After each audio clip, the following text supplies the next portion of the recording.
Thank you everyone for coming today. I really appreciate making the time to be in Kitchener. I want to introduce our candidates. We have Shafaza Ismail, our candidate for Waterloo, and Braden Wagoner, our candidate for Kitchener-Conestoga. We're here with young people today because we want to talk about how Doug Ford has abandoned young people. Every day when I'm knocking on doors, I see more and more young people who've moved back in with their parents because they can't afford a place to rent and they can't afford to buy their first home. And we see that our housing starts are down and the government hasn't done anything about it. So many young people have given up hope of ever owning their own home. And this is a generational unfairness. It's not fair that young people don't have the same opportunities as the generations that came before them. I got into politics because I want my kids to have a livable planet and a place to live. But more and more we see that that is a fleeting hope. I don't want to see any more young people leave the country, leave the province because they can't afford a place to live. I want to see bold changes from our government, bold changes that mean that young people and all generations have the hope of owning their first home. In Doug Ford's Ontario, housing starts are at a historic low, and housing costs are at a historic high. As a matter of fact, the average home in Ontario now costs $834,000. And this is only going to get worse. As industry experts have pointed out, with the trade war, construction costs are only going to go up. That's why we need bold action right now. And that's why I'm so excited to introduce the Ontario Greens First-Time Homebuyers Plan.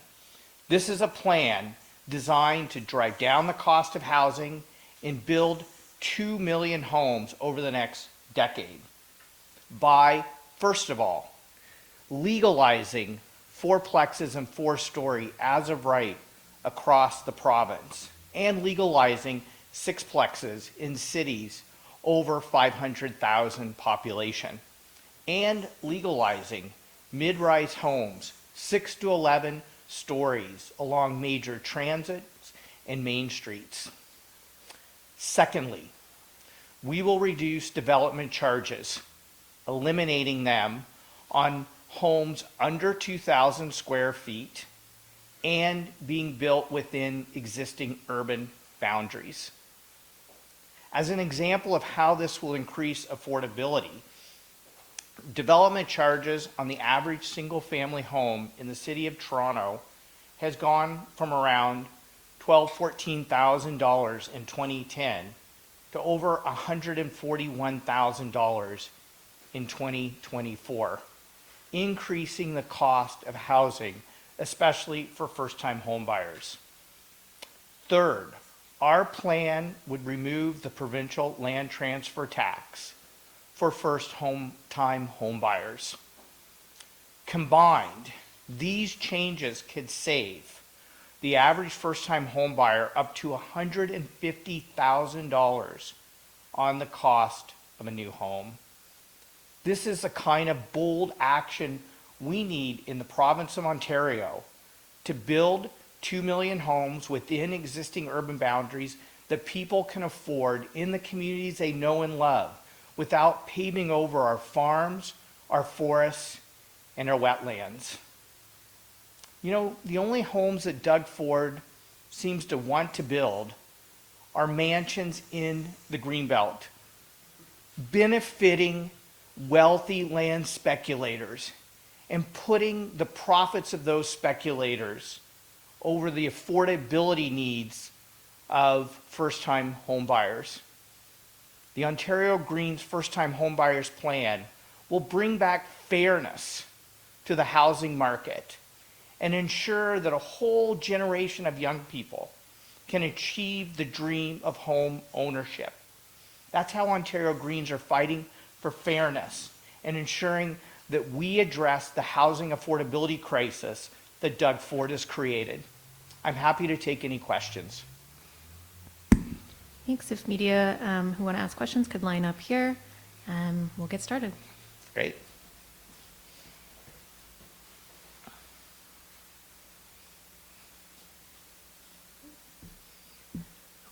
No questions? We're good.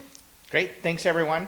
I appreciate you joining us today, and I want to be very clear that as we head into this trade war, housing is going to become an even bigger issue. Doug Ford has failed to address the housing crisis. Ontario Greens will fix it. Thank you. So Doug Ford decided to tear up the $100 million Elon Musk. What are your thoughts and perception on that? First of all, I'm just frustrated that Doug Ford has called this unnecessary, irresponsible election. We should be recalling the Ontario legislature right now, working across party sectoral lines to have a united front pushing back against Donald Trump's tariffs. But we can't do that because the premier has selfishly called an election to put his own job ahead of the jobs of the people in this province. When it comes to the Starlink deal, that was a bad deal from day one. Why? Doug Ford thought it was a good idea to do a sole source contract with Elon Musk and Starlink makes absolutely no sense to me. I'm happy he's reversed himself, but he should have never done the deal in the first place, and he should have never called this election in the first place. Can you think of any other contracts that are on the books with American companies that might get the boost? Just out of pure speculation? Well, I mean, obviously we're going to be taking booze off the shelves, but one of the things I want to point out, and this is related to our announcement today, industry experts are saying that the trade war is going to make the housing affordability crisis even worse because we do billions of dollars of trade with the U.S.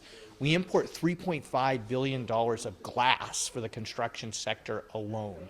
That's exactly why it is so important that we address the housing crisis because it's not fair right now, and if it's only going to get worse, we have to lower costs for first-time homebuyers. That's exactly why now is the time to act. And so we're calling on Doug Ford to, get his head on straight, stop playing politics with tariffs, and actually work across party lines to put people first.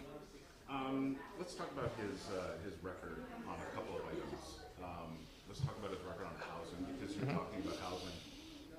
Compare what he has done to what you want to do. Well, right now, housing starts are at a historic low, and housing prices are at historic highs. We have a whole generation of young people wondering if they'll ever be able to afford to own a home.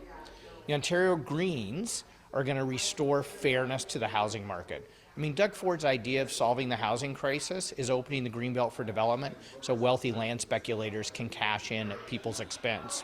We have a whole different vision. Our vision is about how do we build homes that people can afford in the communities they know and love. That's by legalizing multiplexes and mid-rise development within existing urban boundaries.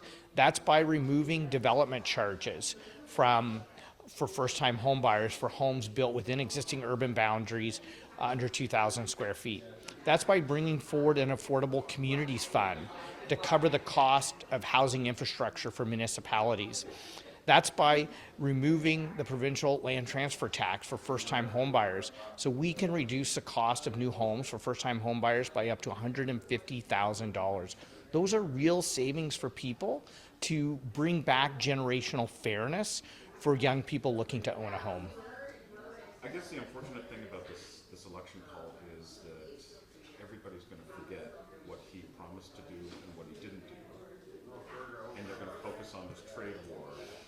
What do you want to remind people of going forward, so that they aren't clouded by so they aren't preoccupied by this trade war and that's it? Well, Doug Ford has abandoned his post as premier at a time when we need him the most to push back against Donald Trump's trade tariffs. In this exact same way, Doug Ford has abandoned people when it comes to addressing the housing affordability crisis, when it comes to addressing access to healthcare services, when it comes to investing in our schools so students don't learn in overcrowded classrooms, when it comes to protecting the places we love in Ontario through his attacks on farms, forests, and wetlands. We're going to remind people of Doug Ford's track record of failure to address the issues that people care the most about. Let's do a what if. If you were in his shoes, what would the Green Party do to counteract what's going on right now? Well, first of all, I would never have called an irresponsible, selfish election, because right now we should be working across party lines, jurisdictional and sectoral lines, to have a Team Canada, Team Ontario approach to show strength through unity to push back against these tariffs. The Ontario Greens would implement a Buy Ontario strategy for all public procurement. We would bring in an investment tax credit to unlock the investment that's frozen right now because of the tariff threats. We would aggressively look to diversify trade partnerships so we're not as dependent on the U.S.